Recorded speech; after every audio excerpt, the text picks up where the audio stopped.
Patagonie, la Bolivie, ou la Namibie, ou l'Inde, ou le Japon, j'ai dépassé les 60 pays. On a l'impression que tu vis un rêve, évidemment. Les baleines à bosse qui débarquent. C'est un truc unique. Le Fuji est le plus beau volcan du monde. Je suis parti en aller simple en Australie. 10 ans de carrière. Ce road trip de 5 mois à travers l'Europe, j'en ai besoin et tous les photographes en ont besoin. Il y a 99,999% de photos qui n'ont jamais vu le jour. Salut tout le monde, bienvenue dans Snack. Aujourd'hui, on est avec Johan Lolos. Il est photographe de voyage professionnel. On va parler de sa carrière avec lui, de comment il en est arrivé là. Mais d'abord, abonnez-vous à notre chaîne, ça nous aidera bien et n'hésitez pas à partager cette vidéo. On commence direct avec Johan.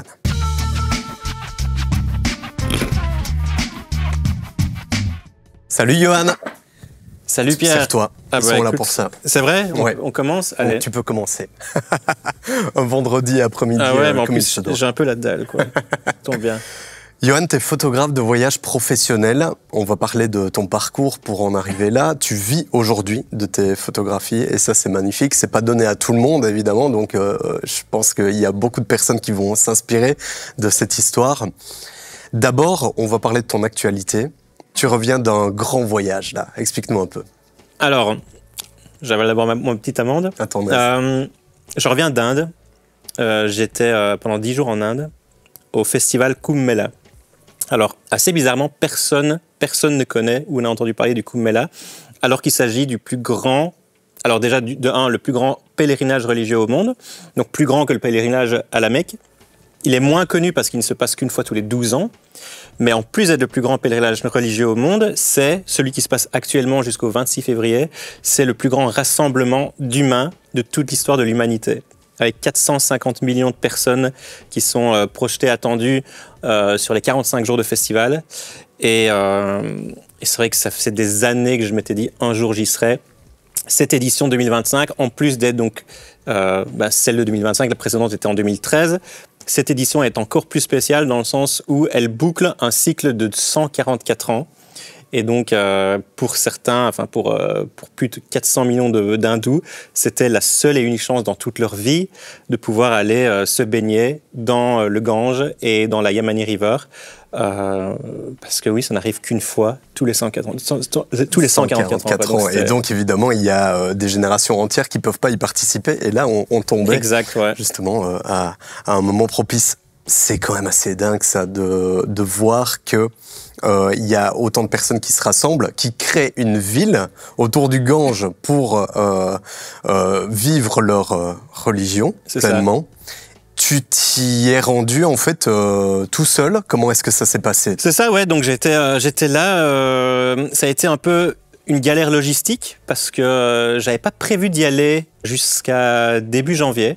Alors ça avait toujours été dans ma tête depuis des années. J'avais bloqué la date plus ou moins en me disant oui, si j'ai l'occasion d'y aller, j'irai. Puis j'ai un peu perdu le fil et je me suis dit allez, je sais pas. Je m'étais dit why not, mais sans vraiment être sûr. Puis en janvier, j'étais au Japon dans le cadre d'un autre voyage et le festival commençait, je pense, le 9 ou le 12 janvier, au moment où j'étais au Japon. Et là, je commence à voir énormément de photographes qui vont au Kumbh Mela. Je me dis non, le méga FOMO qui arrive, je me dis putain, ça fait des années que j'ai envie d'y aller, non mais allez, j'y vais. Donc je commence à demander un peu à des amis photographes comment est-ce que tu t'organisais, parce que je sais que c'est quand même logistiquement parlant difficile de trouver un hébergement sur place. La superficie du festival, c'est la taille de Manhattan, mais si tu veux être vraiment centralisé et être au plus proche du cœur névralgique du festival, t'as tout intérêt quand même à être dans un campement, pas trop loin. Et c'est là que ça devient galère à trouver vraiment un bon hébergement. Donc en demandant à des photographes, ils disent non mais moi ça fait 1 an que j'ai booké le truc. Donc là je me rends compte que ça va quand même être un peu galère de trouver si last minute un hébergement. Et puis voilà, au fil de contacts, de pérégrinations sur Internet, j'ai trouvé une tente, pas trop loin, assez bien localisée, assez chère. Elle était pourrie, mais tu payes vraiment pour l'emplacement. Et puis voilà, après j'ai déroulé le truc et je me suis retrouvé là. Et c'était incroyable. Vraiment, c'était une expérience unique au monde. Le but est de prendre la meilleure photographie, évidemment, de cet événement. Comment est-ce que tu juges les photographies que tu vas prendre? Est-ce que tu te lèves tôt pour avoir les bonnes photos?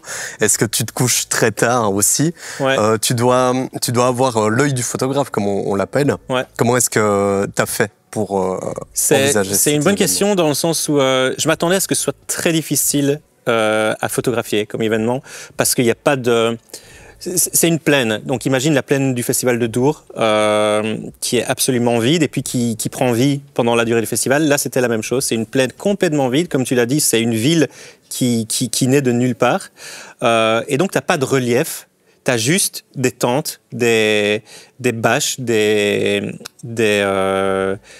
vraiment comme un festival, quoi, des chapiteaux, tu vois, qui naissent un peu de partout, mais t'as pas de relief, t'as pas des beaux bâtiments en arrière-plan, et on sait qu'en street photo ou en photographie de voyage, ce qui fait vraiment un beau portrait, par exemple, c'est surtout les arrière-plans colorés, etc. Là, t'as énormément de publicité, donc t'as beaucoup de nuisances visuelles, qui fait que pour capturer une belle photo, c'est difficile. Et je m'y attendais, j'avais fait beaucoup de recherches, j'avais peu vu de photos qui me plaisaient.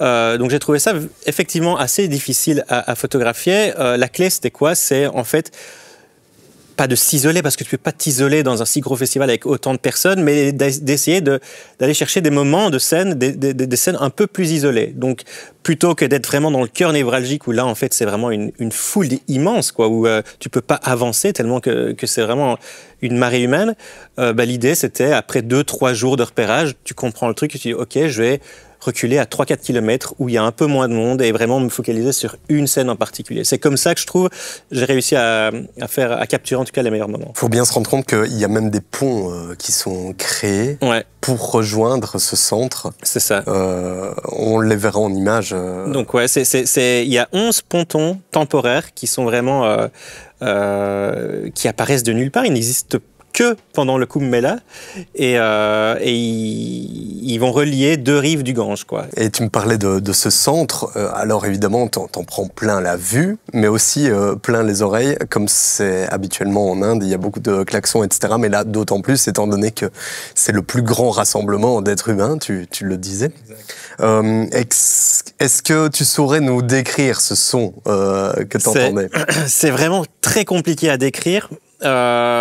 Pour moi, ça a été vraiment la plus grosse difficulté à affronter pendant ces 5 jours de festival, parce que la foule, finalement, qui est 100 000 personnes, comme dans un festival de musique, 1 million, 10 millions, à un moment donné, tu fais plus trop la différence quand tu es au milieu. C'est juste le flux qui est impressionnant, non-stop, continuel. Donc la foule, finalement, ça a été la difficulté à affronter la foule. Mais le bruit, la nuisance sonore, alors il n'y a pas de véhicules. Alors oui, tu as des petits tuk-tuk, des petites motos qui vont utiliser leur klaxon et ça amène un peu de nuisance sonore, mais finalement, c'était pas ça le plus gros du problème. C'était vraiment, en fait, ces mégaphones installés partout sur le terre-plein du festival et surtout à ce fameux Nose. Là, ils ont installé plein de mégaphones partout. Et ces mégaphones servent à quoi? À la base, à communiquer des informations potentiellement importantes. S'il y a des mouvements de foule, ils vont alerter les pèlerins, les participants à évacuer. Il y a eu un mouvement de foule, notamment le 29 janvier, je pense, qui était un des jours sacrés de bain, avec officiellement, je pense qu'ils ont communiqué 50 morts ou 20 morts officiellement, mais officieusement, il y a eu plus de 2000 morts sur ce mouvement de foule. Donc voilà, c'est normalement installé en cas d'urgence absolue. Mais pendant les 5 jours du festival, ce que tu entendais non-stop à travers ces mégaphones, c'était des gens qui étaient là, qui prenaient le micro et qui appelaient à l'aide parce qu'ils étaient perdus. Donc il faut se rendre compte que vu que c'est un énorme rassemblement avec des familles qui viennent de toute l'Inde entière et notamment des familles de pèlerins âgés ou pas riches qui n'ont pas spécialement de smartphone, alors la plupart sont équipés de smartphones, mais imagine une petite mamie indienne de 70 ans qui n'a pas de téléphone et qui s'est perdue. Et ça arrive, c'est arrivé, c'est certain. Son seul choix pour retrouver sa famille, c'est quoi? C'est d'aller chercher le micro et appeler à l'aide. Et c'est pas juste un simple appel à l'aide, comme tu l'entends au supermarché. La petite Élise a perdu ses parents. Tu vois, non, c'est pas chill. C'est une femme absolument apeurée qui crie à l'aide et qui pleure pour sa vie. Et en fait, non-stop, H24, tu entends des pleurs, des cris de gens apeurés qui appellent leurs proches. Et c'est très difficile parce que c'est que ça, en fait. C'est que ça non-stop et ça n'arrête pas. Tu as le brouhaha de la foule, mais c'est surtout ça en arrière-plan, non-stop. Un fameux choc culturel. Ouais. Et énorme. Des chocs culturels, t'en vis plein. Au fil des années, t'en vis de plus en plus. Tu vis de ces photos. Ces photos que tu as faites donc lors de cet événement, tu vas les revendre, les retravailler maintenant, les revendre ensuite? C'est ça, c'est le but en tout cas. C'est malheureusement jamais garanti, surtout quand c'est sur des projets autoproduits, personnels, parce que c'est vrai que ces photos-là, potentiellement, elles pourraient faire l'objet d'une utilisation personnelle sur un livre, une exposition, des tirages d'art qui pourraient arriver à l'avenir, mais elles n'ont pas de vocation à être livrées à un client qui m'aurait envoyé sur ce projet ou sur cet événement directement, comme ça peut être le cas. Un client lambda, une agence de voyage, un magazine qui m'engage pour aller réaliser une série de photos sur un événement ou sur une destination bien particulière. Ici, la difficulté en tant que voyage autoproduit, c'est vraiment, comme tu dis, c'est une fois qu'on rentre à la maison, c'est faire un travail d'éditing, de retouche, et puis après de pitcher ce reportage-là à différents clients pour qui veut l'acheter. Après, comme je disais, il y a toujours le moyen de l'utiliser à des fins plus personnelles, plus créatives, artistiques. Mais c'est vrai qu'ici, surtout que ça fait partie d'une actualité assez brûlante, je vais essayer de le vendre à des médias, des magazines, à qui voudrait l'acheter. Ouais. Maintenant, tu arrives à en vivre. Ouais. Tu as commencé quand?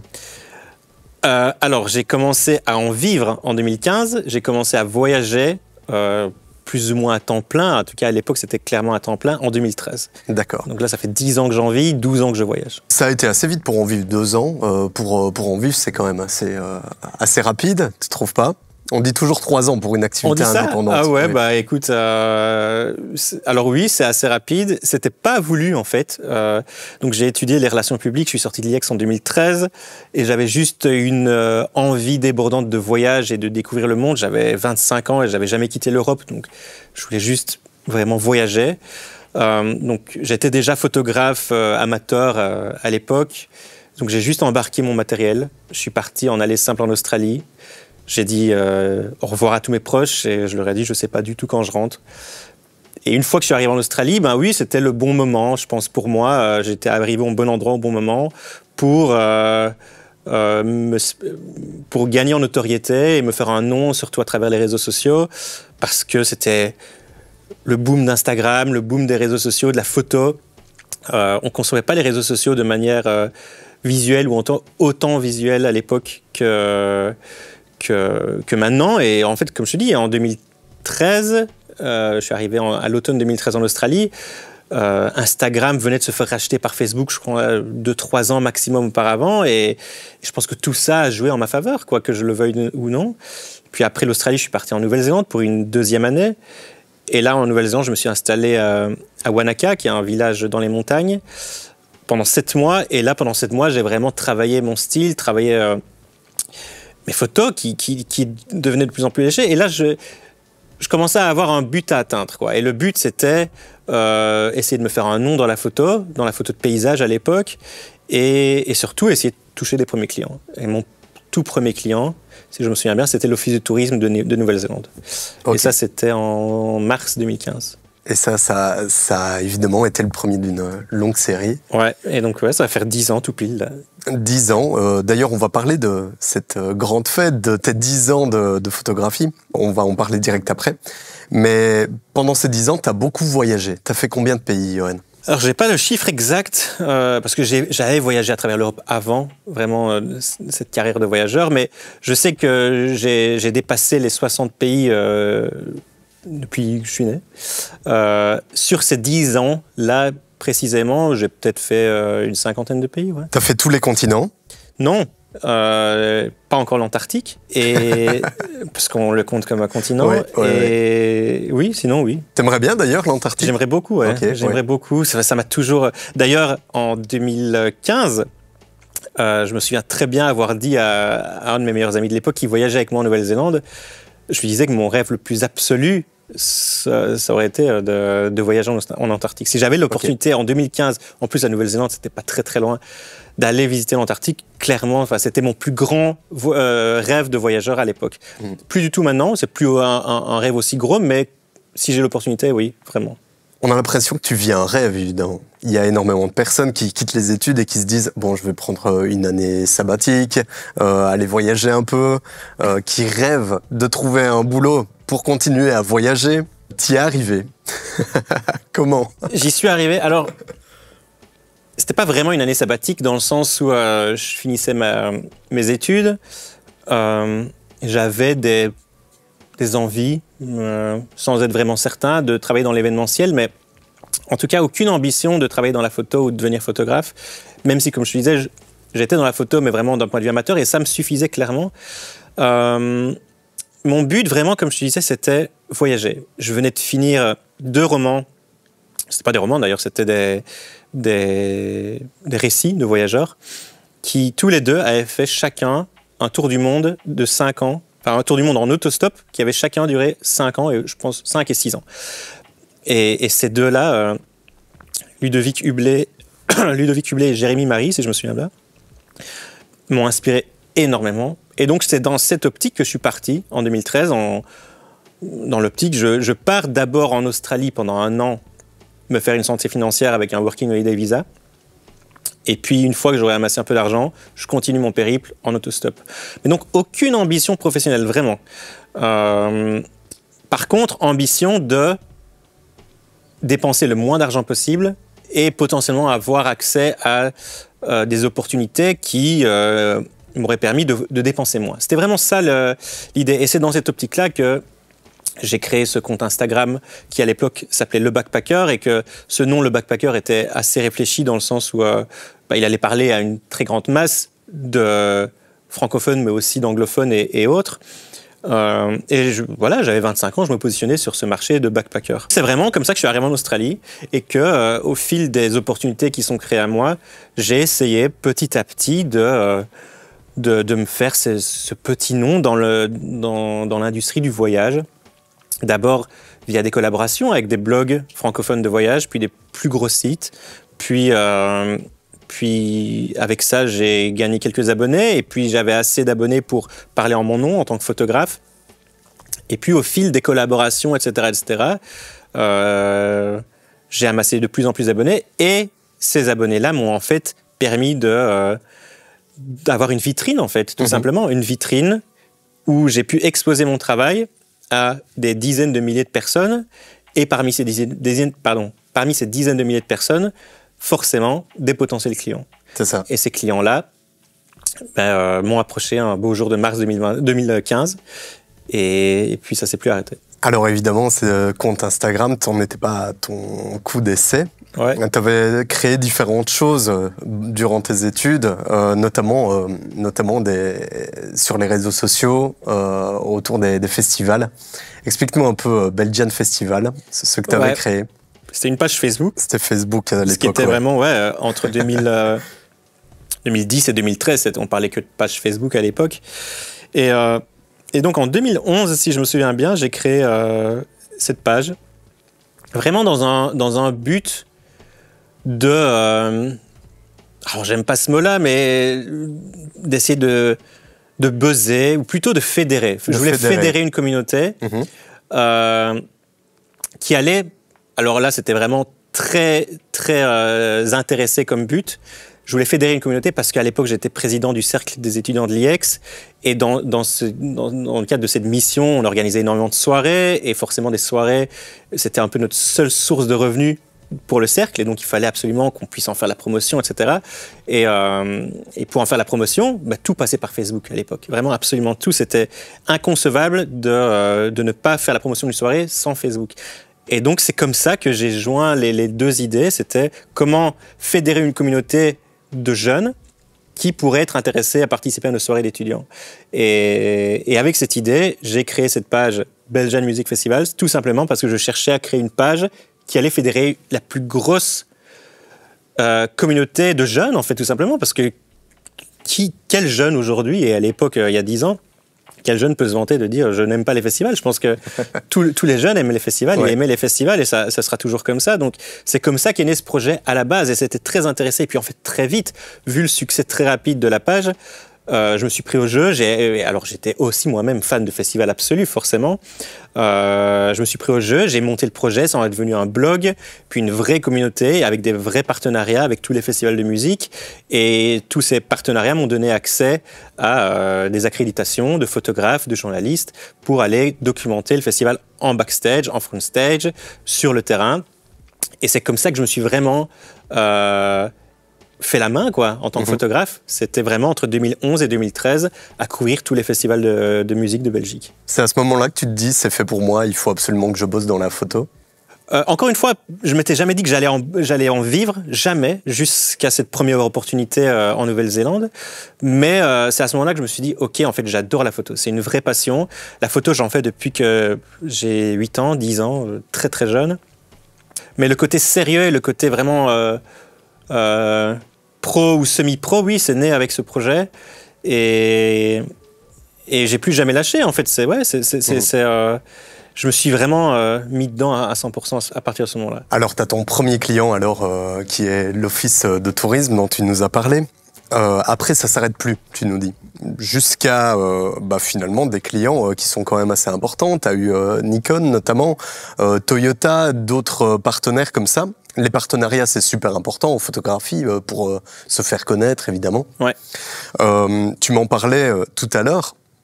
C'est grâce au partenariat, finalement, que tu peux entreprendre des projets un peu plus perso, que tu peux te faire un nom, etc.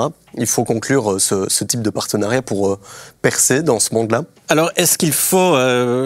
non, parce que c'est pas forcément, tu peux toujours faire sans, mais c'est une aide qui est la bienvenue, quoi. Forcément, ces partenariats de multinationales ont des budgets qui sont dédiés à du sponsoring, à des aides, certaines fois à même du mécénat.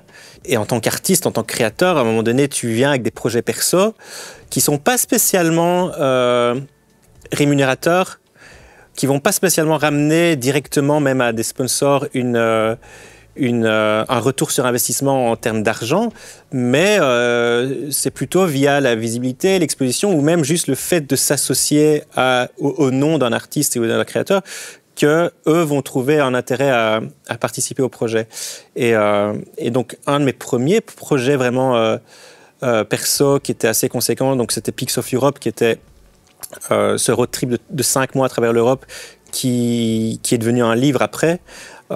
C'était un projet qui n'aurait certainement pas pu voir le jour sans l'aide de ses sponsors et de ses partenaires, parce que financièrement, j'avais pas les moyens de financer tout seul et d'autoproduire un tel projet.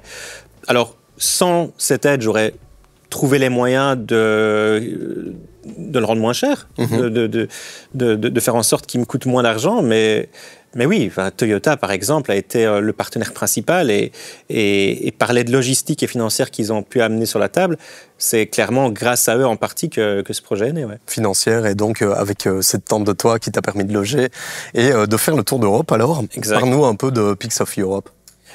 Pics of Europe, donc, qui commence déjà à dater comme projet, c'était en 2017. L'idée, elle est née simplement de cette envie de redécouvrir mon continent que je connaissais, mais seulement à travers mon œil de voyageur avec la période pré-photographe, pré-professionnelle. Donc je rentrais de 2 ans finalement d'Australie, Nouvelle-Zélande, et puis j'ai fort enchaîné avec des voyages à travers le monde en 2016, professionnels. J'avais été en Namibie, au Canada, j'avais énormément voyagé à travers le monde pour des contrats. Et puis j'avais juste cette envie de revenir sur du projet perso, de revenir à mes racines premières qui étaient le voyage... pas slow travel, mais vraiment le voyage plus posé, plus qui me concernait, qui ne concernait pas de clients, quoi, où j'avais pas de compte à rendre, tu vois. Et j'avais envie surtout de redécouvrir la Grèce, qui est donc pas mon pays natal, mais le pays natal de mon père et le pays d'origine de ma mère. Donc mes 2 parents sont grecs et j'ai toute mon enfance, j'allais en Grèce. Mais j'avais jamais eu l'occasion de découvrir la Grèce avec un œil de photographe. Et donc c'est vraiment à partir de cette idée que je me suis dit, ok, l'été 2017, je vais aller en Grèce. Mais plutôt que d'y aller, de prendre l'avion et d'y passer 1 mois ou 2, je vais y aller en voiture. Chose qu'on faisait d'ailleurs avec mes parents quand j'étais plus petit, on y allait en voiture. Et forcément, pour y aller en voiture, tu passes à travers beaucoup de pays. Et donc c'est comme ça qu'est née l'idée, c'est ok, vu que je vais y aller en voiture et vu que j'ai du temps, je vais passer en fait 5 mois à couvrir toute l'Europe. Je vais prendre vraiment mon temps pour y aller et puis je vais vraiment prendre mon temps pour revenir avec beaucoup de détours à l'aller et au retour, et je vais redécouvrir finalement l'Europe et la Grèce avec un œil de photographe. Et c'est comme ça qu'est né ce projet, que je documentais tous les jours à travers Instagram, sous forme de story. Donc tous les jours, c'est un espèce de vlog avant l'heure, mais donc pas vlog visuel, mais vlog photographique, où tous les jours sur les stories, je partageais une série de photographies qui documentaient la journée de la veille. Donc c'était un espèce de journal de bord visuel. Et donc pendant 240, 250, je ne sais plus combien de jours, 5 x 30, quoi. Ah donc 150 du coup, 150 jours. Tous les jours, il y avait une story de 30 photos qui documentaient la journée de la veille.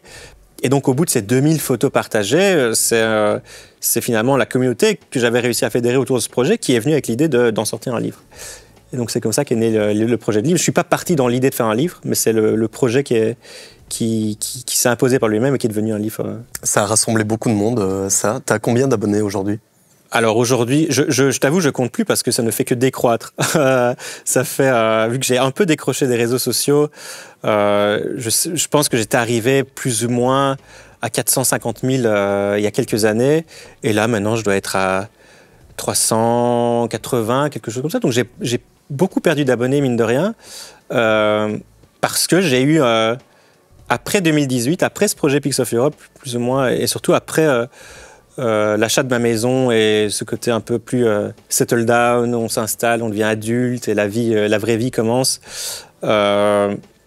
J'ai eu un espèce de relation amour-haine avec les réseaux sociaux où là où à mes débuts, où j'avais vraiment baigné dedans, c'était le sujet de mon mémoire à l'IEX, ça faisait partie intégrante de ma vie pendant quasi 10 ans.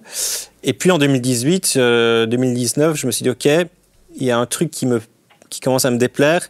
C'était vraiment l'émergence de ce côté surconsommation, l'arrivée des influenceurs, le contenu jetable, consommable, jetable. Il n'y avait plus aucune valeur ajoutée à l'utilisation des réseaux sociaux, à mon sens. Et donc, je m'en suis alors progressivement détaché jusqu'à un moment donné où, avec le Covid, je pense que ça a été l'occasion pour moi de m'en défaire complètement. Ouais. Et t'en avais plus spécialement besoin, ça a été bon tremplin. Alors j'en ai toujours besoin. La réalité, c'est que j'en ai besoin et tous les photographes en ont besoin. Je ne peux pas citer un seul photographe. Tu vois même les plus grands noms de la photo aujourd'hui, quel que soit leur âge, utilisent les réseaux. Et même des mecs, des photographes magnum comme Harry Gruyaert, qui a 80 ans, je pense, utilise Instagram parce qu'il en a besoin. Il en a besoin pour vendre ses formations, pour vendre ses workshops, parce que il doit aller toucher une nouvelle audience, et cette nouvelle audience, elle est sur Instagram. Et puis ses clients, c'est qui? C'est des iconographes, c'est des agences de prod, c'est des agences de pub. Et ceux qui sont décisionnaires dans ces agences, c'est aujourd'hui des gens de 25, 30, 35, 40 max, quoi, tu vois. Donc, et ces gens-là sont sur Instagram, donc on a besoin d'Instagram. Donc j'ai fait l'erreur plus ou moins de m'en défaire parce que ça devenait too much et je m'y retrouvais plus, et ce côté émergence de vidéos, Reels, etc. Pour moi, c'était plus l'Instagram que j'avais connu à mes débuts, qui était finalement une plateforme où tu partageais de la photo de qualité. D'ailleurs, à l'époque où j'ai commencé, les gens normaux, c'est-à-dire les gens qui utilisaient Instagram sans être photographe, ne l'utilisaient que de manière consommable. Enfin, dans le sens où j'essaie de dire qu'il y avait très peu de gens finalement qui postaient, qui publiaient sur Instagram. C'était plutôt, tu utilises Instagram pour suivre du contenu qualitatif, mais il n'y avait pas ce côté où tu partages la vie, quoi. Ou ce qu'on voit aujourd'hui, où tu vois tout le monde partage des stories, tout le monde partage des reels de ses voyages, de ses vacances. C'était un réseau très artistique. C'était un réseau vraiment artistique et qualitatif. En tout cas, peut-être que je vivais dans une bulle, mais en tout cas, ce que moi j'expérimentais de mon côté, c'était que ça. J'avais un fil d'actualité qui était vraiment très sélectionné, curated, et je voyais que du très beau contenu et qui était très inspirant. Et donc après, forcément, l'émergence d'Instagram, le réseau que c'est devenu, et puis l'arrivée de TikTok qui a forcément influencé aussi Instagram, je m'y retrouvais plus, quoi, tout simplement. Et donc je me suis éloigné de tout ça, avec l'envie aujourd'hui d'y revenir, parce que non seulement je me retrouve avec un nombre incalculable de photos que j'ai jamais vraiment pu partager, et donc là je me dis, ok, finalement, là... ça fait 3 ans que j'ai vraiment repris les voyages, 2 ans en tout cas où c'était très intense. je suis revenu avec des centaines de milliers d'images, avec une sélection qui va en découler de plusieurs dizaines, centaines de photos que je vais vraiment, vraiment aimer, qui, à mon sens, auront beaucoup de valeur et qu'il va falloir partager à un moment donné, parce qu'à quoi bon les garder sur un disque dur, quoi. Et des photos que je garde sur un disque dur, je pense que il y a 99,999% de photos qui n'ont jamais vu le jour, ou en tout cas que personne n'avait jamais vu autre que moi et qui sont sur mon disque dur. Donc c'est un peu dommage, quoi. Surtout à l'heure actuelle où une photo, oui, elle a beaucoup de moyens de vivre, notamment par le print, les livres, les expos, les tirages, tout ça, ça me tient beaucoup à cœur, beaucoup plus qu'il y a 10 ans ou qu'il y a même 5 ans. Mais la réalité, c'est que pour que mon activité soit pérenne, et que je continue à trouver des clients, il faut que je continue à être visible sur les réseaux sociaux. Donc c'est aussi dans cet ordre-là que je vais essayer de revenir sur les réseaux. Ouais. On va parler de ces 2 ans, évidemment, de voyages qui ont été très intenses et qui sont terminés là avec le Gange, ouais. le fameux festival dont tu parlais en début d'émission. Mais d'abord, j'aimerais bien revenir sur ce que tu avais dit, voyager avec l'œil du photographe. Okay. C'est quoi ça? Voyager avec l'œil du photographe, c'est... Je pense que tu interrogerais ma compagne Delphine à ce sujet. Elle aurait beaucoup de choses à dire parce que avant qu'on se rencontre, elle avait finalement l'habitude de voyager de façon tout à fait classique et standardisée et programmée pour les touristes. C'est-à-dire tu vas à un endroit A, tu suis un itinéraire qui est tout tracé, qui est établi par les blogs, les agences de voyage, les guides du routard, etc., etc. Et tout est plus ou moins programmé à des heures plus ou moins précises. Donc, tu vas à l'hôtel, tu te lèves chill parce que tu es en vacances, tu prends ton petit déj, puis il est 10 heures, tu sors de l'hôtel, puis tu vas faire une première visite avec plein de gens, avec une lumière dégueulasse parce qu'il y a un grand ciel bleu et le soleil, il est au zénith. Et voilà, et tu suis un peu ce programme finalement très classique que tout le monde suit parce que c'est comme ça que tu penses que c'est comme ça que les gens voyagent. Et l'œil du photographe, ou en tout cas l'expérience du photographe, elle amène une dimension complètement différente qui est, le photographe, il cherche 2 choses en voyage. Il cherche la belle lumière, ça c'est le point primordial.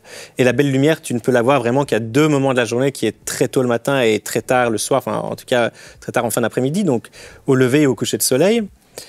Et le photographe cherche une deuxième chose qui est...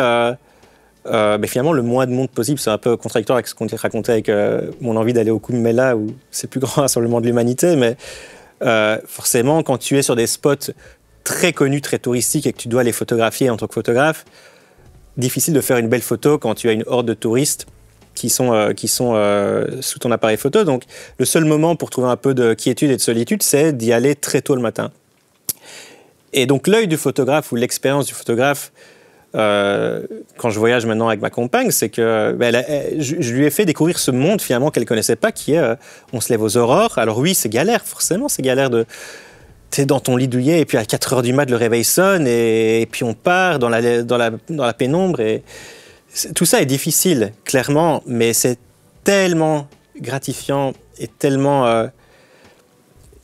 En fait, une fois que tu arrives sur le lieu où tu veux aller et que tu te rends compte que tu es seul au monde, où tu partages peut-être l'endroit avec 5 ou 10 autres personnes qui sont dans le même mood que toi. Et puis tu as le soleil qui se lève et tu as une belle lumière et tout est baigné de belle lumière en fait. Et tu découvres en fait c'est quoi la belle lumière, parce que moi personnellement, avant d'être photographe, j'ai pas le souvenir de m'être assis et d'avoir observé un lever de soleil ou un coucher de soleil. On le voit tous les jours, tu vas au boulot, tu vois un lever de soleil, mais c'est pas la même chose que de te poser et de profiter et de conscientiser en fait ce qui est en train de se passer et la belle lumière que ça crée dans l'environnement qui t'entoure, tu vois. Et ça, en fait, pour moi, c'est ça l'expérience du photographe que j'amène, que j'ai pu amener à ma compagne et à tous les autres en fait avec qui je voyage. Alors la plupart du temps, c'est souvent des photographes, donc on se comprend, on est dans le même délire, mais à travers des voyages organisés que j'organise pour photographes ou autres d'ailleurs, ça leur permet de découvrir en fait cet autre monde, quoi, cette autre façon de voyager. Tu le conseilles à tout le monde? Bah, à part aux leftards qui détestent absolument se lever à 4 heures du matin et qui ne jurent que par la grâce mat. Et là, vraiment, c'est galère parce que la vie de photographe fait qu'on se lève tous les jours avant le lever de soleil. Donc, mais sinon, oui. Mais même à eux, je le conseille. C'est juste que, voilà, faites-vous violence pendant une semaine et vous allez redécouvrir un truc. Je pense que de toute façon, je conseille à tout le monde des nouvelles expériences et c'est une expérience à vivre. Ouais. Même quand t'es pas en voyage, tu te lèves avant le coucher de soleil? C'est devenu une habitude? Non, faut pas déconner. Non, en plus, je suis un lève tard. Enfin, toute ma vie, je me suis toujours levé tard. Alors, avec l'âge, je me lève de moins en moins tard.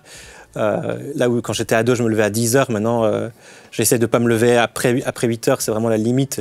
7h30, c'est déjà bien, mais en tout cas, si je suis à l'étranger, oui, c'est sûr. C'est une façon de voyager beaucoup plus calme, où tu ne te sens pas baigné dans un rush perpétuel avec des touristes, ouais. Où tu vas en effet voir des paysages qui sont baignés d'une plus belle lumière, mais certainement en plus de quiétude, etc. C'est pour ça que tu vas le proposer à différentes personnes pour tes 10 ans alors. C'est ce que tu proposes finalement, c'est de vivre des voyages comme ça. Explique-nous. Alors, cette idée de projet pour les 10 ans, donc 2025, je vais célébrer les 10 ans de carrière, vraiment de carrière à proprement parler, de photographe de voyage. Et j'ai essayé un peu de trouver un moyen de célébrer tout ça, de mettre un peu... vraiment de célébrer, quoi, trouver un truc un peu unique à faire.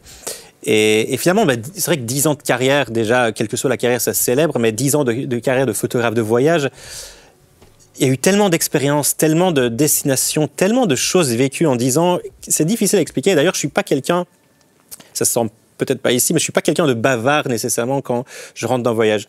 Que ce soit même avec ma compagne, mes parents, quand ils me demandent alors comment c'était, je suis assez réservé sur le partage d'expériences parce que c'est difficile de mettre des mots sur ce que j'ai vécu.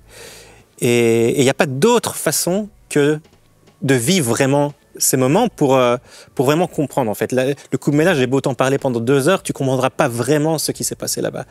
Et donc, à force de réflexion pour comment célébrer ces 10 ans, je me suis dit, mais en fait, la meilleure façon, c'est de prendre ces gens avec moi, ces gens qui voudraient voyager comme moi ou vivre une expérience comme un photographe de voyage, qu'ils soient eux-mêmes photographes ou non, je vais les amener et je vais sélectionner mes 10 destinations préférées parmi les 10 dernières années de voyage. Et c'est pas facile, ça n'a pas été facile. Et d'ailleurs, pour le moment, j'ai toujours pas la liste complète des 10. J'en ai 8, 9... Enfin non, en fait, j'en ai 13, 14. Il faut que je réduise à 10. Okay.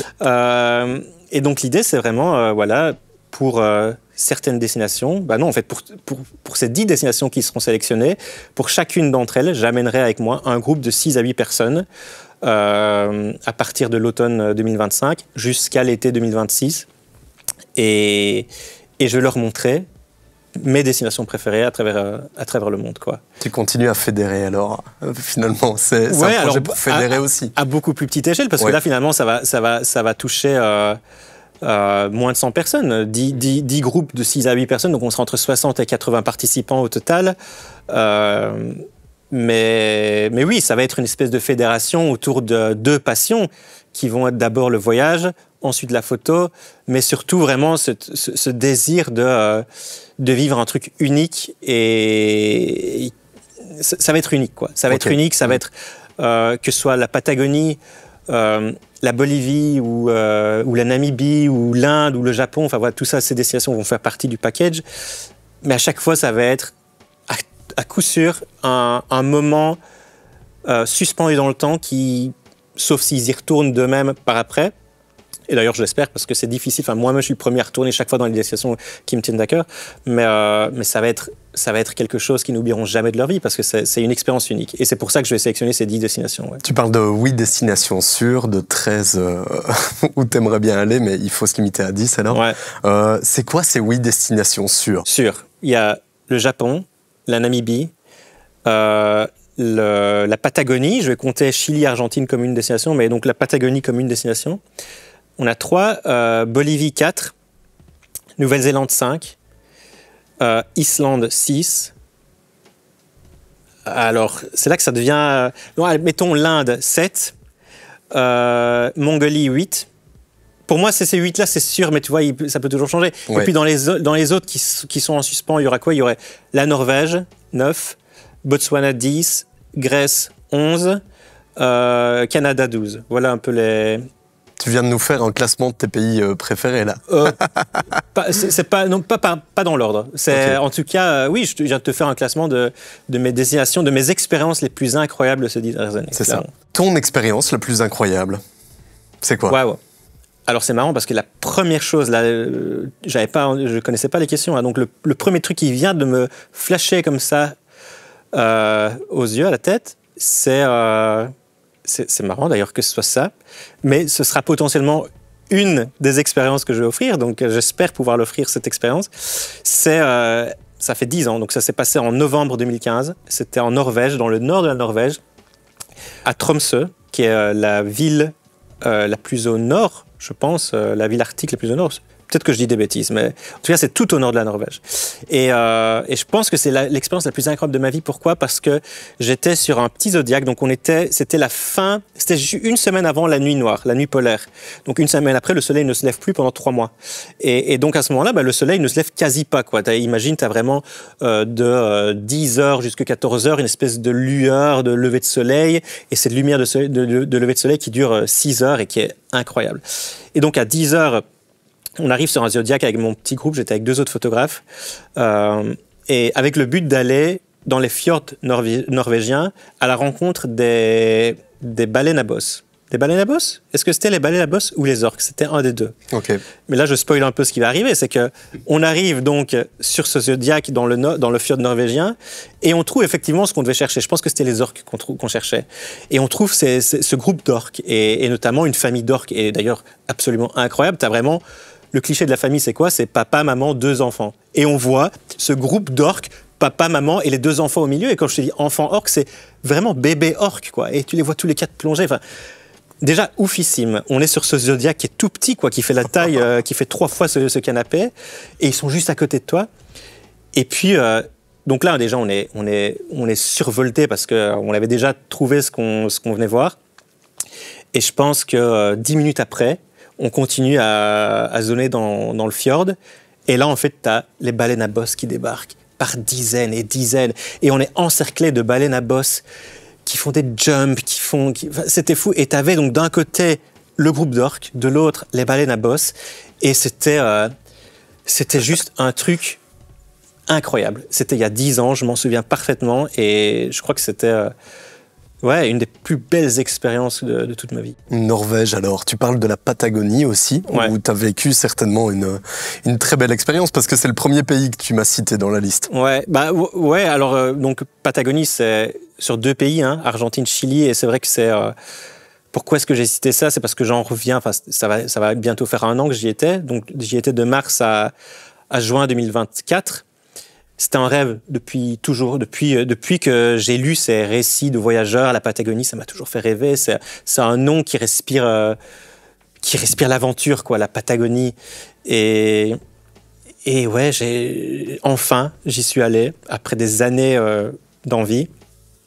Et je voulais faire les choses bien. Je voulais pas y aller juste 1 semaine parce que la Patagonie c'est un territoire vaste. Alors forcément, si j'amène un groupe de gens, on va pas pouvoir y rester 3 mois comme je l'ai fait, et ça va être un séjour d'une dizaine de jours. Mais on va se contenter, on va se focaliser sur le meilleur, parce que mine de rien, il y a moyen de vivre le meilleur de la Patagonie sur une région assez centralisée, notamment la Patagonie du Sud. Mais je voulais vraiment découvrir toute la Patagonie du nord au sud, qui est une région en fait énorme, qui est plus longue en hauteur que l'Europe, quoi, que la hauteur de l'Europe. Et oui, la Patagonie, c'est un environnement à la fois hostile et tellement beau et tellement impressionnant, dramatique, avec des montagnes qui... Ouais, je crois que c'est vraiment la plus belle montagne, le fameux... Mont Chaltén, le Fitzroy, je pense que c'est la plus belle montagne du monde. Elle se situe à El Chaltén en Argentine. Et j'ai jamais vu une montagne aussi belle de ma vie, quoi. Elle est incroyable. Tu as eu d'autres expériences comme ça où ça t'a coupé le souffle? Tu me parles des orques, des baleines à bosse et autres. Évidemment. Beaucoup.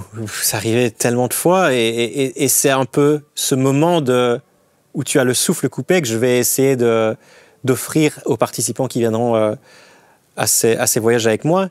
Je pense qu'un autre moment où j'ai eu le souffle coupé et qui a duré, à chaque fois que je revoyais cette montagne-là, j'avais le souffle coupé. Et encore maintenant, j'y suis retourné il y a un mois, c'est le mont Fuji au Japon. Et le mont Fuji, là aussi, c'est légendaire, c'est une montagne mythique. Ça vient avec tellement de bagages culturels pour tous les amateurs de manga et de culture japonaise dont je fais partie.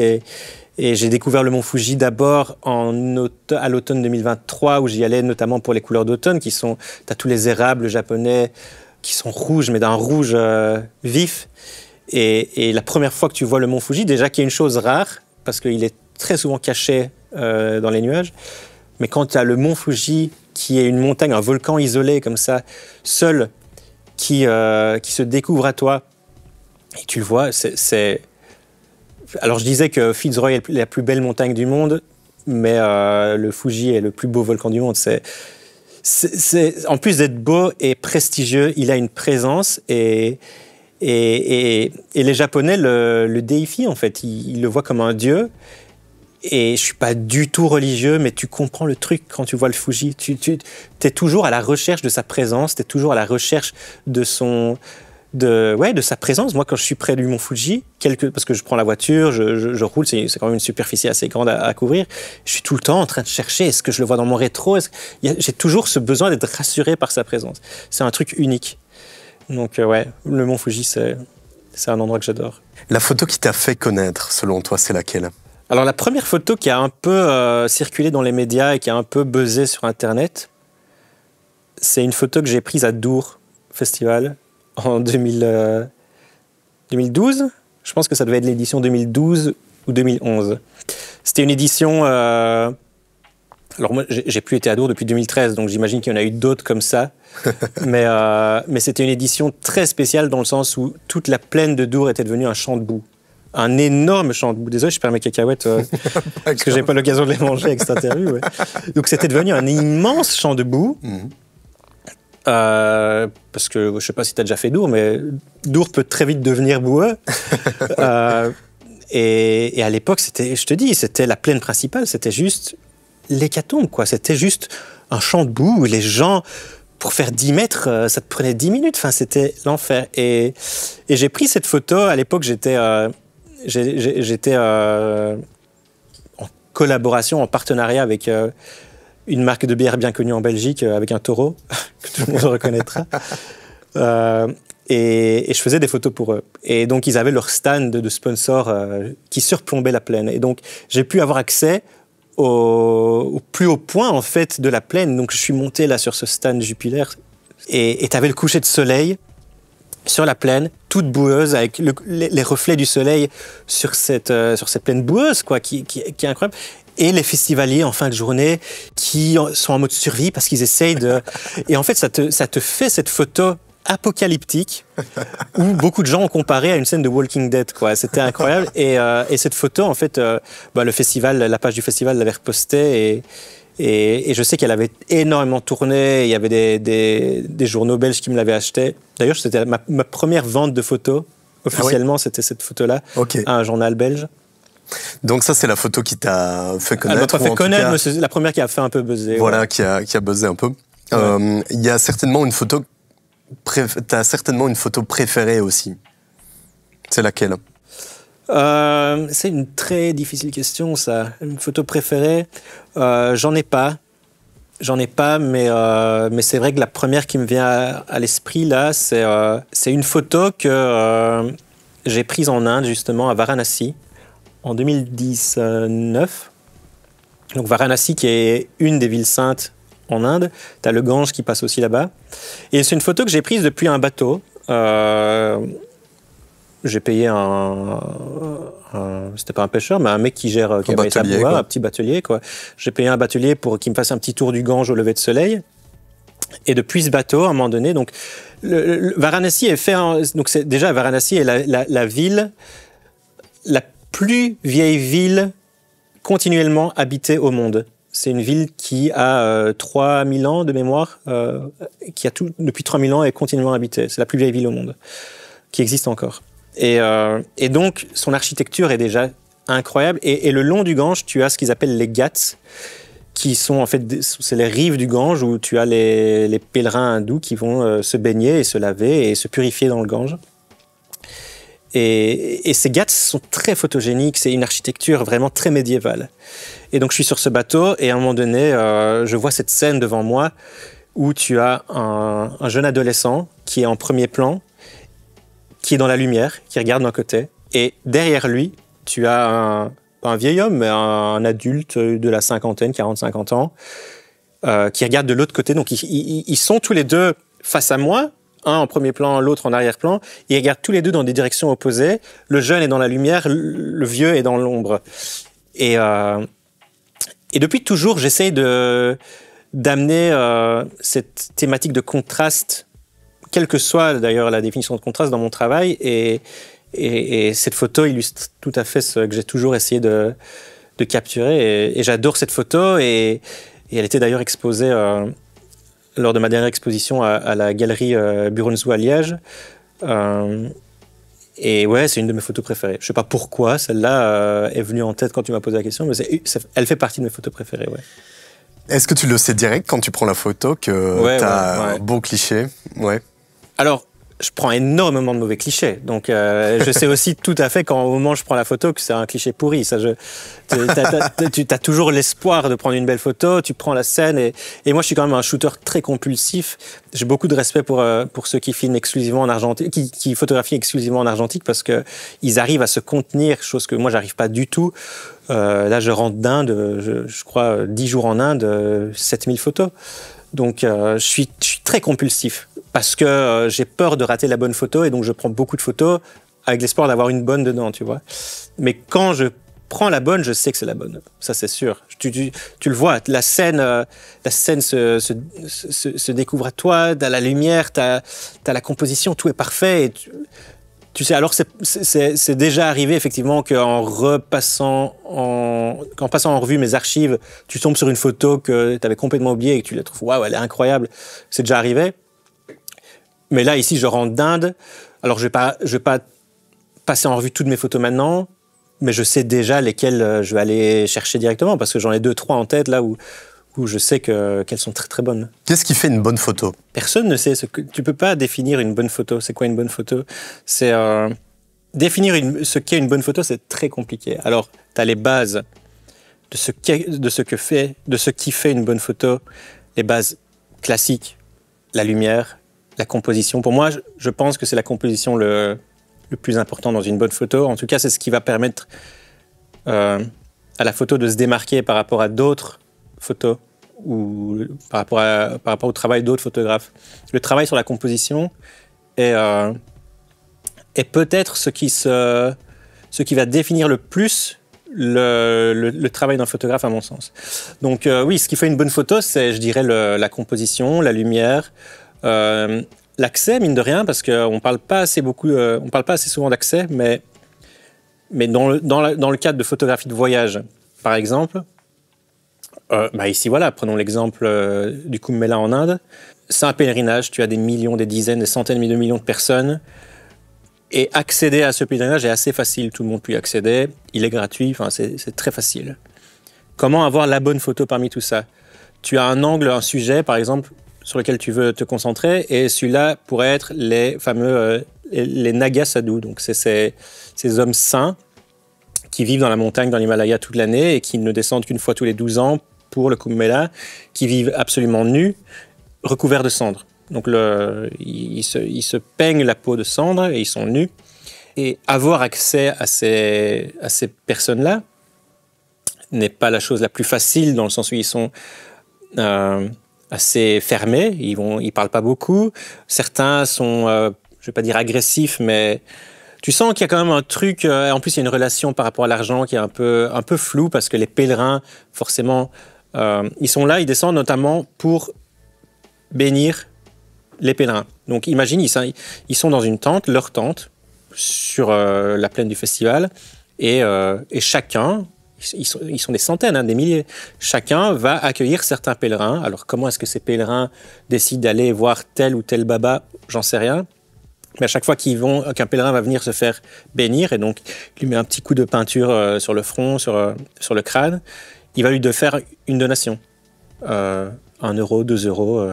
Et c'est comme ça qu'ils gagnent leur vie. Ils ont fait vœu de... Enfin, ils n'ont plus aucun bien matériel. C'est d'ailleurs pour ça qu'ils vivent nus. Et pour eux, c'est aussi l'occasion, forcément, de gagner un peu d'argent en descendant là-bas. Donc, tu as cette relation par rapport à l'argent qui est quand même très floue, et encore plus pour les photographes qui viennent pour les photographier. Donc, moi, c'est très, très rare quand je paye un sujet par rapport à une photo. Alors, il y a des cas où je me sens obligé, il y a des cas où je me sens redevable parce que quelqu'un m'a offert son temps pendant une certaine durée et que le temps se paye, donc ça me va tout à fait. Mais là, par rapport au Naga Sadhu, c'est quand même... Il y a un truc qui est un peu chelou parce qu'il ne t'offre pas beaucoup de temps. Tu es quasi chronométré, tu as 30 secondes pour prendre ta photo, mais tout le monde ne peut pas prendre sa photo. Donc là, voilà, je te parle de tout ça. Pourquoi ? Parce que l'accès à ces personnes est primordial si tu veux réaliser une bonne photo. Tu pourrais tout à fait marcher dans la rue, toi, non photographe, avec ton smartphone, tu vois un mec comme ça à côté de toi, tu vas le voir. Tu t'approches de lui, tu vas faire une photo au smartphone, tu as une chance sur 2 qui te disent dégage parce que tu n'as rien à faire là ou parce qu'il va te demander de l'argent.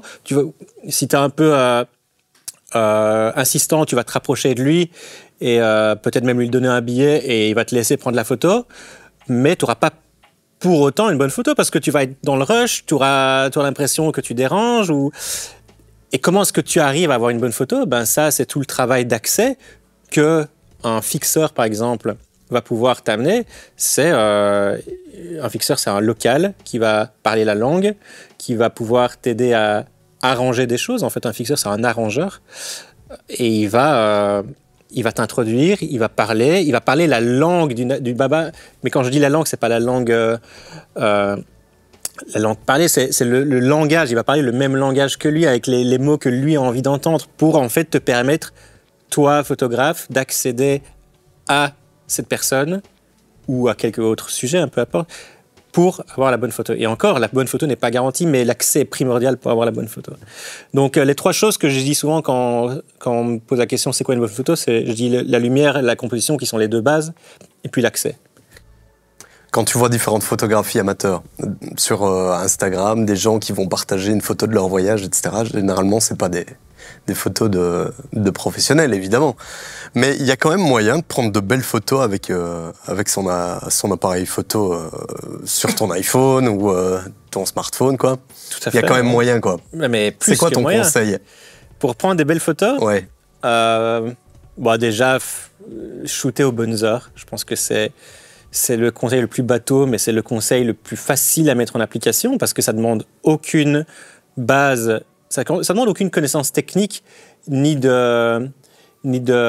d'expertise ou de maîtrise de ton appareil photo ou de ton smartphone. On te demande juste de te lever plus tôt ou d'être là aux bonnes heures, quoi.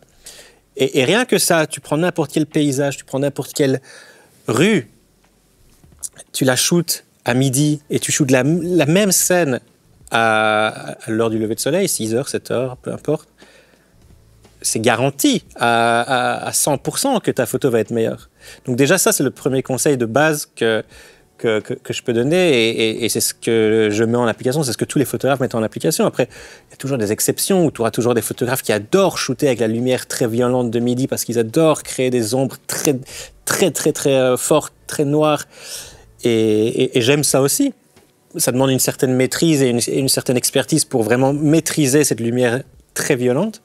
Mais c'est un style et ça se travaille. Mais oui, le moyen le plus simple pour réaliser des belles photos, déjà, c'est changer ses habitudes de photographie simplement par l'horaire. Je pense que si tu commences comme ça, c'est une bonne base. Après, apprendre à bouger, apprendre à changer d'angle, plutôt que d'être comme ça avec ton smartphone, essayer d'être un peu plus comme ça ou un peu plus comme ça et n'aie pas peur, si tu aimes photographier des gens, de te rapprocher. Plus tu es proche, plus la photo va être belle souvent. Alors je ne te parle pas d'un portrait posé spécifiquement, mais par exemple une scène de rue tout à fait classique. moi, j'adore être avec mon grand angle et voilà, là, il y a quoi? Il y a 1 mètre qui nous sépare. Ben, je suis souvent à 1 mètre de mes sujets, quoi, quand je fais de la street. Ok. J'adore ça. C'est intrusif quand même parfois. Tu te sens intrusif? Ouais. Tu ressens ce côté-là ou pas? Oui, non, bien sûr que je le ressens. Et ça, ça se travaille, ça, clairement. Ouais. C'est les premières années, tu te sens intrusif. Et d'ailleurs, ça se voit chez tous les débutants. Alors, en street pur, tous les débutants commencent avec un téléobjectif, avec un zoom, t'es loin, tu restes bien loin parce que t'as peur de déranger, t'essaies d'être le plus invisible possible. Et d'ailleurs, ma copine avec qui je voyage encore assez régulièrement, elle est plus dérangée que moi quand je fais des photos de gens dans la rue parce qu'elle a vraiment peur de ce côté intrusif. Et je dis, mais non, mais je m'en fous d'être vu. Pour moi, que mon sujet me voit en train de faire une photo de lui, ne me pose aucun problème. Elle, ça va lui poser un problème parce qu'elle a peur que la personne le prenne mal ou que la personne se dise « mais qu'est-ce que tu fous ?» Et si c'est le cas, on a un dialogue et je lui dis bah, « il n'y a pas de problème, j'efface la photo, enfin désolé de vous avoir importuné, tu vois. » Donc moi, je ne cherche pas du tout à être invisible quand je prends des photos, absolument pas. Mais au contraire, quoi, je suis là, j'ai une présence. Et d'ailleurs, ma présence fait partie de la scène parce que, alors, il y a des photos que j'essaye de voler dans le sens où j'essaye d'être le plus discret parce que j'ai pas envie que ma présence change le cours du moment. Tu vois ce que je veux dire? Mais donc c'est dans cette mesure-là que j'essaie des fois d'être discret, mais c'est pas pour autant que je vais pas être intrusif ou être très proche. Il y a déjà énormément de photos d'ailleurs que j'ai prises à moins d'1 mètre de mon sujet. Et il m'a pas vu parce que lui était en train de marcher et que peu importe, ça arrive assez régulièrement. Donc, oui, je ne cherche pas à m'invisibiliser, je cherche à être vu quand ça se prête. Et d'ailleurs, il y a beaucoup de photos où j'ai le regard du sujet vers moi. Mais là, clairement, cette scène existe parce que je suis là et parce qu'il m'a vu. Et la photo peut être tout à fait réussie pour ça. À contrario, il y a des photographes qui ne veulent absolument pas avoir le regard du photographe, enfin le regard du sujet, tu vois. Mm-hmm. Et donc, eux vont chercher plutôt à s'invisibiliser. Ça dépend, c'est des pratiques différentes. T'as déjà eu une altercation quand même assez musclée avec des gens, non? Jamais. Okay. Alors, j'ai déjà eu des regards qui me signifiaient « ne prends pas de photos oui. » ou des signes qui me disaient « non, pas de photos ». Ça, évidemment, tout le temps. Il faut être... justement, il faut respecter, bien sûr. Il faut respecter ça. Il faut les interpréter, ces signes-là. Bien sûr. Mais jamais eu d'altercation. Jamais personne qui m'a dit t'effaces ma photo, qu'est-ce que c'est ça? Je vais te prendre ton appareil, je vais te le casser. Ça m'est jamais arrivé. Alors, il y a des cas qui existent, mais moi, jamais. Faut ressentir un peu les gens aussi. Oui, voilà, c'est ça. Il y a, comme tu dis, il y a des gens, pareil, comme pour les babas. Il y a des babas en Inde, tu sens qu'ils sont accueillants et d'autres pas du tout, quoi. Et tu t'approches pas d'eux parce que... Il faut mieux pas. Mais parce que ils vont te courir après. Et te maudire à jamais, quoi, non. Donc, tu dois sentir effectivement tes sujets, c'est sûr. Est-ce que tu sens que les gens ont un problème de plus en plus important à se faire photographier, à peut-être se retrouver sur les réseaux sociaux maintenant que c'est possible d'être vu par tout le monde? Les gens ont de plus en plus un problème avec leur image. On le ressent ici en journalisme également. C'est vrai. Lorsqu'on pose notre caméra en rue, on voit quand même qu'il y a pas mal de gens qui ont un problème avec ça. Est-ce que tu as aussi ça? Non, en tout cas, c'est pas un ressenti que j'ai, pas du tout même. Alors, encore une fois, je vais parler de l'Inde et c'est vrai que là, j'en reviens, donc c'est très frais dans ma tête, mais l'Inde, c'est marrant parce que c'est absolument tout l'inverse. Les gens cherchent à être photographiés en Inde, les gens veulent être photographiés, les gens t'arrêtent dans la rue et c'est même, pour un Européen, c'est inenvisageable de comprendre ce qui se passe là-bas. Mais en Inde, j'ai eu plus de demandes de la part de gens qui m'arrêtaient pour me dire « prends une photo de moi et de mon pote » et ils ne cherchent même pas à voir la photo après, ils ne cherchent même pas à acquérir la photo. Ils veulent juste être pris en photo. Que moi qui ai arrêté des gens pour les prendre en photo. Et donc, alors, c'est certainement une généralité qu'on va observer ici en Europe ou en tout cas en Belgique. Je shoote très rarement en Belgique, donc ça, je l'ai rarement vu. c'est vrai que j'ai tendance à choisir mes sujets et je sais que ces sujets sont OK par rapport à la relation que je vais instaurer avec eux. Donc, moi, c'est pas un ressenti que j'ai. C'est aussi pas du tout quelque chose qui me définit. Moi, j'ai aucun problème avec un photographe dans la rue qui prendrait une photo de moi parce que ça fait partie de la période à laquelle on vit et on vit avec ces réseaux. Alors, qu'est-ce qu'il va faire de ma photo? Alors, ça dépend évidemment dans quel contexte il me prend en photo. Et c'est quelque chose que je fais jamais, avec lequel je suis très attentif, c'est que je vais jamais photographier la misère directement ou photographier une scène qui va vraiment porter soit de préjudice ou qui va montrer une mauvaise facette de quelqu'un. Enfin, tu vois, j'essaie jamais de gêner quelqu'un ou de le mettre à mal. Ouais, j'ai pas d'intérêt à faire ça. Je suis pas journaliste, je cherche pas non plus à avoir un travail complètement neutre et purement journalistique, tu vois. J'ai beaucoup de respect pour ceux qui le font et qui arrivent à aller au-delà de ça. Et d'ailleurs, il en faut, des photographes qui photographient la misère et qui photographient tous les malheurs du monde. Et donc, beaucoup de respect pour eux. Moi, c'est pas du tout dans mon domaine d'activité. Maintenant, pour revenir à ce photographe lambda qui aurait pu me prendre en photo dans la rue, oui, ça dépend du contexte. Mais en soi, si c'est dans un cadre artistique ou de simplement documenter parce que je suis là, je passe dans la rue et il me prend en photo parce que j'étais là, j'ai aucun problème avec ça. Tiens, tu parles des photographes de presse. Il y en a de moins en moins dans le métier parce qu'on est plus à une ère de vidéo. Est-ce que tu le ressens aussi, ça? Que les photographes se dirigent plus vers cette vidéo-là? Tu le fais toi-même à certaines occasions. Est-ce que tu ressens ce revirement de situation, quoi? Alors, je vois effectivement dans le métier que beaucoup de mes confrères et collègues se mettent à la vidéo dans le but d'offrir un service parallèle à leur service de photographe pour les clients. Parce qu'ils en sont arrivés à la conclusion qu'être simplement photographe ne suffit plus pour être attractif aux yeux des clients et qu'ils vont plus vite sécuriser un job s'ils peuvent offrir les deux facettes du métier. Donc ça, je le vois. Clairement, ça, c'est depuis, je dirais, 5 ans, plus ou moins, entre 3 et 5 ans.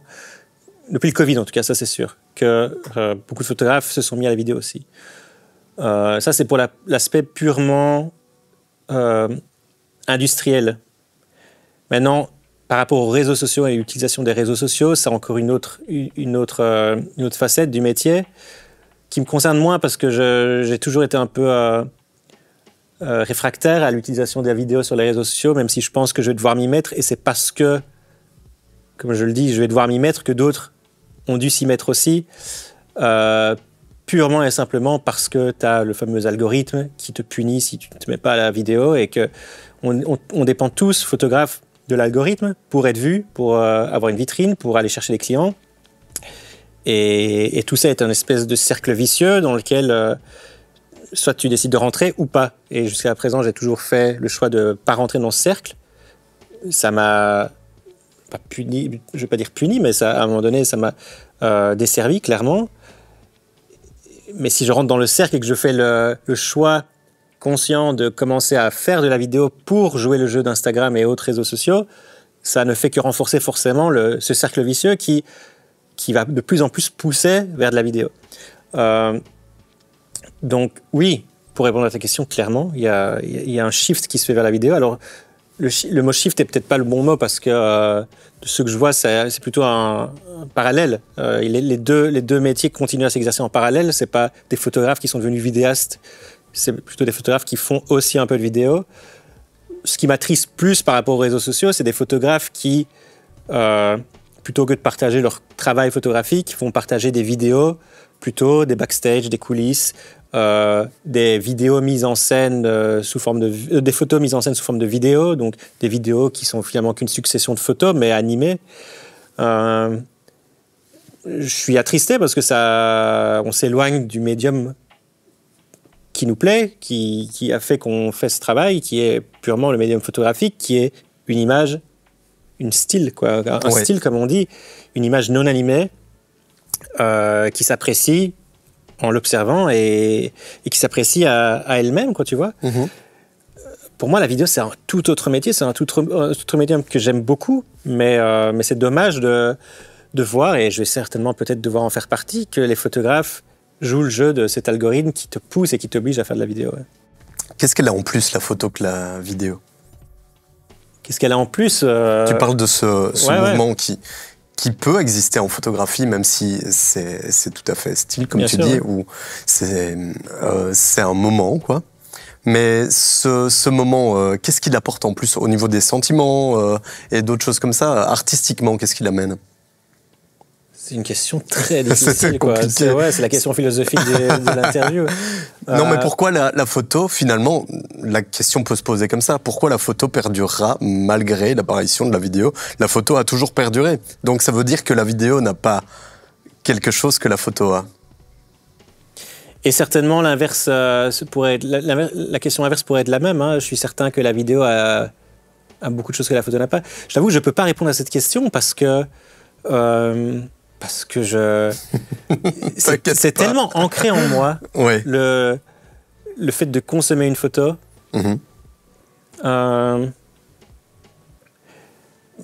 J'ai envie de dire très naïvement et très banalement qu'une photo, tu la consommes et tu prends le temps de la consommer, ce qui est en fait tout à fait faux à l'heure des réseaux sociaux. Plus personne ne consomme une photo plus d'une seconde, alors qu'une photo n'est pas faite pour être consommée en une seconde, tu vois. Et pour moi, c'est ça qui se différencie de la vidéo, c'est que la photo va montrer un moment figé dans le temps, et puis elle laisse place au spectateur. Elle devrait en tout cas laisser place au spectateur tout le moment nécessaire pour vraiment comprendre et apprécier ce moment figé dans le temps, chose que la vidéo, je pense, ne peut pas offrir, vu que ce n'est qu'une succession de plans et de scènes qui ne sont pas figés. Enfin si, ils sont tous figés si tu les prends les uns à la suite des autres, mais tout s'enchaîne tellement vite qu'à un moment donné, le spectateur ne peut pas se focaliser sur un moment bien précis, tu vois. Ouais. Pour moi, c'est ça la différence la plus grande. Pourquoi est-ce que l'un apporte plus que l'autre, et inversement, je peux même pas te dire lequel apporte plus parce que c'est tellement subjectif. Tu me parles à moi, oui, je suis plus sensible à la photo, mais tu parles au voisin, il va te dire l'inverse, quoi, tu vois. Et je pense que la plupart des gens sont plus sensibles à la vidéo aujourd'hui que de la photo, d'ailleurs, au vu du shift des réseaux sociaux qui va clairement vers la vidéo. D'ailleurs, sur ces réseaux, on voit différentes compositions graphiques qui sont faites par intelligence artificielle. Alors, on voit bien que c'est de l'intelligence artificielle, mais à terme, peut-être que ce sera de plus en plus réaliste, quoi. Est-ce que tu as peur de ça ou est-ce que ça t'aide? Alors, j'ai pas peur de l'IA. Au contraire, je suis quelqu'un qui accueille vraiment à bras ouverts tout ce qui est nouvelle technologie. Et je sais que beaucoup de photographes en ont peur. Et voilà une énorme menace. C'est pas encore mon cas, alors peut-être que je me trompe complètement, hein, que c'est très naïf de ma part, mais je vois pas ça comme une menace. Pourquoi? Parce que, comme tu disais tout à l'heure, la photo a toujours survécu et je la vois pas se faire remplacer par l'IA demain, quoi. Je peux pas dire ça pour tous les métiers. Je pense que malheureusement l'IA va remplacer certains métiers, mais la photo, en tout cas, la photo est tellement ancrée dans notre culture à tous que je suis pas sûr que les gens soient prêts à la voir se faire complètement défoncer par l'IA et remplacer à 100%, tu vois. Par contre, elle va clairement jouer un rôle dans le domaine photographique. Et on le voit déjà maintenant. Ça date pas d'hier. Ça commence un peu à dater ça fait au moins 5 ans, voire plus, mais il existe déjà depuis très longtemps des logiciels où tu peux, pour les photographes de paysage par exemple, remplacer un ciel. Et un ciel bleu très banal, sans vie, tu peux le remplacer par un beau ciel, nuage, coucher de soleil. Enfin, tu vois, ça c'est déjà une pratique qui se fait dans le métier, que moi, j'ai jamais voulu poursuivre, mais qui se fait, quoi. Il y a des photographes qui utilisent ça. Maintenant, faire appel à l'IA de manière générative, comme ça commence à se faire depuis 2 ans, en photo pour ajouter quelque chose, pour remplacer. Je l'ai encore jamais fait. je garde un œil dessus. Je suis vraiment quelqu'un qui est très attentif sur tout ce qui se fait en matière d'IA, mais ouais, je n'ai pas encore passé le cap. Et j'ai accès, j'ai tous les programmes de chez Adobe, donc j'ai même accès à ces outils-là dans le cadre de mon abonnement. Donc, je pourrais même jouer avec, mais c'est même pas quelque chose qui m'attire. Ouais. J'utilise énormément de chat IA tous les jours dans le cadre de mon métier parce que ça m'aide vraiment. Mais malgré le fait que j'ai accès à ces IA génératives visuelles, je suis encore assez... réticent. Ouais, réticent. Même si ça m'excite de voir tout ce potentiel qui existe, quoi. C'est vrai que se dire que tu as une photo et que tu te dis sur cette photo, mais si jamais il y avait tel élément derrière ou si cette femme portait une robe différente, ou peu importe. Enfin, en fait, il y a déjà quasi plus de limites dans ce que tu peux faire d'un point de vue visuel et comment tu peux altérer une photo. Mais vu que je vois la photo et la pratique photographique comme un espèce de jeu en ce qui me concerne, c'est bête à dire, mais j'ai toujours un peu vu mon métier comme un chasseur de Pokémon, tu vois, où tu as plein de Pokémon à attraper et la prochaine photo, c'est le prochain Pokémon, quoi. Et quand tu l'as, alors elles sont pas précises, mais quand tu la chopes, tu dis « Ah ouais, je l'ai là, je l'ai ». Et cette satisfaction, en fait, elle n'aurait plus aucun sens si tu pouvais en fait avoir ce Pokémon-là juste en cliquant sur un bouton généré sur Photoshop, tu vois. Tiens, c'est marrant comment tu vois le parallèle avec les Pokémon. Ouais. Ce serait quoi ton Pokémon légendaire, ce que tu veux encore photographier, tu vois? Bah, tu vois, je sais même pas, parce que c'est... Tu l'as pas encore trouvé. Non, ouais, il faut s'imaginer, je me bats dans le monde des Pokémon, et puis en fait, t'as ce Pokémon-là qui débarque et t'en as jamais entendu parler, quoi. Et en fait, tu te dis, putain, mais...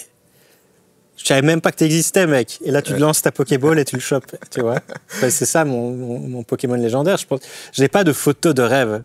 Alors, j'ai des trucs de rêve, j'ai des moments de rêve. J'avais ce rêve d'aller à Kumbh-Mela et de vivre ça. Mais j'avais pas de photos en tête, tu vois. J'ai plutôt des expériences en tête que je rêve de faire. Et j'ai encore plein d'expériences et plein de pays et plein de trucs à faire. Ça, c'est sûr, mais jamais une photo bien spécifique, quoi. Parce que la photo, moi, je sais que je chasse pas les photos. Tu vois, le parallèle avec les Pokémon peut être confus, mais je chasse pas les photos comme un Pokémon. C'est plutôt les Pokémon qui viennent à moi et donc les photos qui viennent à moi. Et quand tu le chopes, quand tu l'as la photo, t'es satisfait comme si t'avais un Pokémon auquel tu t'attendais pas que tu chopes, quoi. Ouais, je vois. Ok. Et pourtant, j'ai joué un mois dans ma vie au Pokémon. L'analogie Pokémon est chelou parce que je suis pas du tout un fan de Pokémon à la base, mais c'est pas grave, ça aura parlé à un certain nombre. Ouais, mais pourtant, je t'avoue que je me fais souvent la remarque. Hein. Quand je fais des photos, souvent, je me dis, mais putain, mais j'ai l'impression d'être un chasseur Pokémon, quoi, tu vois. C'est bizarre. Comment est-ce qu'on fait pour soutenir un photographe? Il faut acheter ses photos ou bien qu'est-ce qu'il faut faire finalement? Soutenir un photographe. Dont on aime le travail, tu vois. Ouais, ça dépend évidemment à quelle mesure, jusqu'à où on veut le soutenir, mais simplement, ça commence tout simplement par partager son travail, quoi. Ça commence là. Si tu veux soutenir un photographe, ça a l'air bête, mais le simple fait de partager une photo, que ce soit un post Instagram, que ce soit une photo d'un photographe que tu as vu à une expo, tu la prends en photo au téléphone et t'en fais une story, c'est déjà une énorme marque de soutien, très clairement. Et puis après, les steps de soutien ne peuvent qu'aller en augmentant, quoi. C'est-à-dire que oui, tu peux le soutenir financièrement en lui achetant un tirage. Tu peux le soutenir en participant à des ateliers photos, s'il en propose. Tu peux le soutenir si tu aimes vraiment son travail et que tu travailles dans l'industrie, que ce soit la presse, la publicité, ou en tout cas toute l'industrie qui travaille avec des photographes, engage-le. Bon, là, on est sur le step plus de soutien du photographe, mais c'est la réalité. C'est-à-dire que c'est un métier clairement difficile. Enfin, je veux dire, je peux pas te citer énormément de photographes qui sont en mode trop bien, c'est le métier incroyable où on gagne des millions, quoi. Enfin, on est tous un peu en galère financière et pour ceux qui regardent cette émission et qui voudraient en savoir un peu plus sur le métier de photographe, je vous invite très clairement à écouter le podcast Vision, qui est donc un podcast français animé par Alyosha Boy, qui est un podcast. Ils en sont bientôt ils ont plus de 70 épisodes.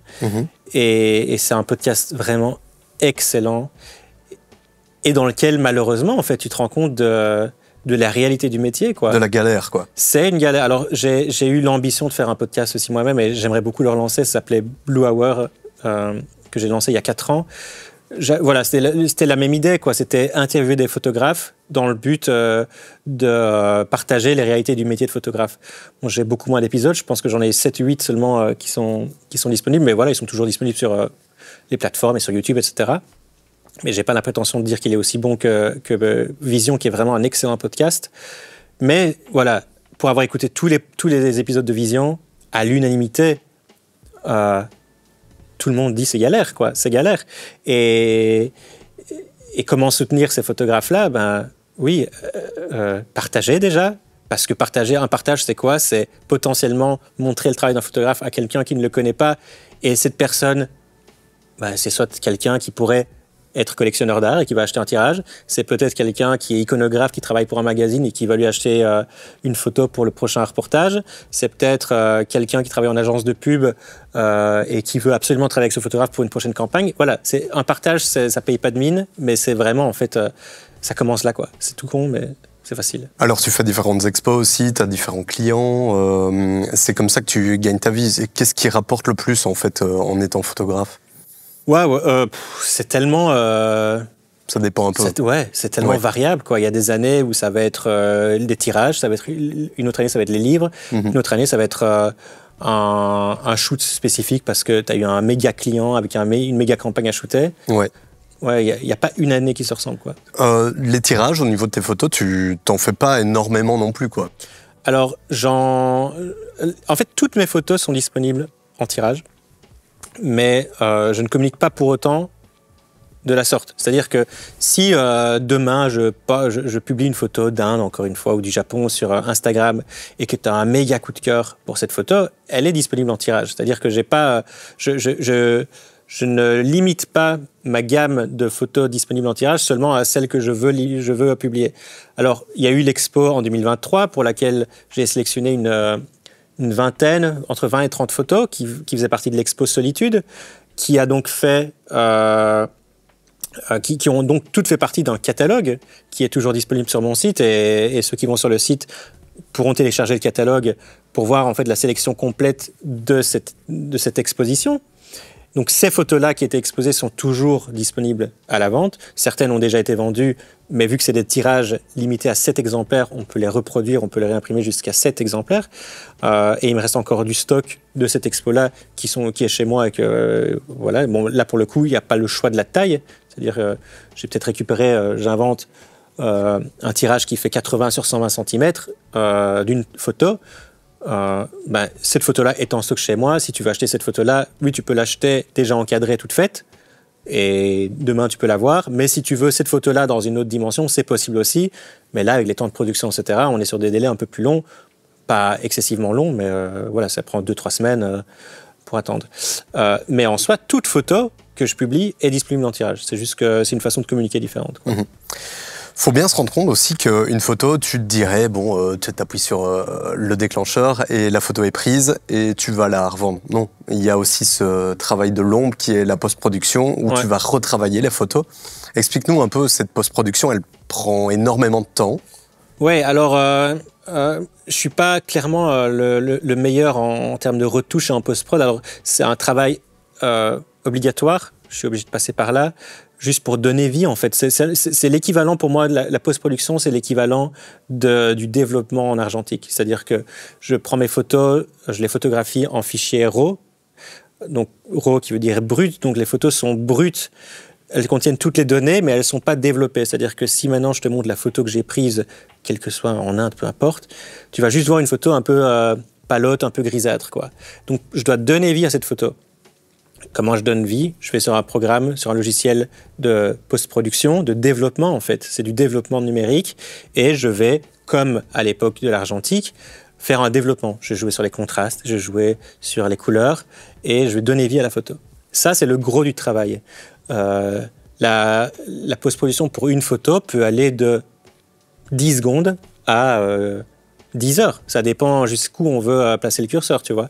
Étant donné que c'est un travail obligatoire, mais qui ne me plaît pas spécifiquement, j'essaie toujours de limiter la durée de mon travail de post-production. Par contre, là où le travail est excessivement important pour moi et très très long, c'est le travail d'editing. Et donc l'editing, c'est passer en revue toutes les photos, sélectionner les meilleures, trier les photos et les assembler, en fait, choisir l'ordre, la séquence, en fait, le séquençage des photos pour pouvoir créer un reportage, une histoire avec des photos puissantes, des photos moins puissantes, mais qui vont donner des moments de respiration à un reportage. Et ça, en fait, c'est le plus gros du travail. C'est ça qui prend énormément de temps, en ce qui me concerne. Hein. D'autres photographes te diront qu'ils passent beaucoup plus d'heures sur de la retouche que sur de l'editing, par exemple. Pour apprécier ton travail, alors, tu as un site internet, Johan, tu as aussi un Instagram, tu es sur les réseaux, évidemment. Où est-ce qu'on peut te voir d'autres? D'autres, ouais, à part mais ton ici. Site internet, il y a moyen d'avoir les infos aussi sur ces voyages qui vont tomber là, pour ces 10 ans, etc. Donc pour le moment, sur le site, les voyages ne sont pas encore listés, vu qu'on est toujours, je suis toujours dans une phase de planification et de logistique. Là, on prépare la logistique. Mais pour tous les potentiels intéressés, là, ce que je peux recommander, c'est clairement aller s'inscrire à la newsletter qui est sur mon site. Donc, vous allez sur mon site johanlelos.com et là, il y aura un onglet, il y aura un lien newsletter. Vous laissez votre adresse email et ce sera clairement le meilleur moyen d'être informé pour tous les voyages à venir. Alors, j'ai envie de dire, suivez-moi sur les réseaux sociaux parce que là aussi, je vais y communiquer, mais je me connais, je suis beaucoup plus mauvais à communiquer via les réseaux sociaux ces jours-ci que via newsletter. Donc voilà, j'invite vraiment ceux qui sont réellement intéressés à participer à ces voyages. Newsletter via le site johanlelos.com et sinon sur les réseaux, Johan Lelos, tout simplement. Super. Merci Johan d'avoir été avec nous. Merci Pierre, merci beaucoup. C'était un plaisir et j'espère que ça vous a plu à vous aussi. On se retrouve dimanche prochain, 16h, sur notre chaîne. N'hésitez pas à vous abonner, à liker cette vidéo et à la partager, ça nous aidera bien. Ciao.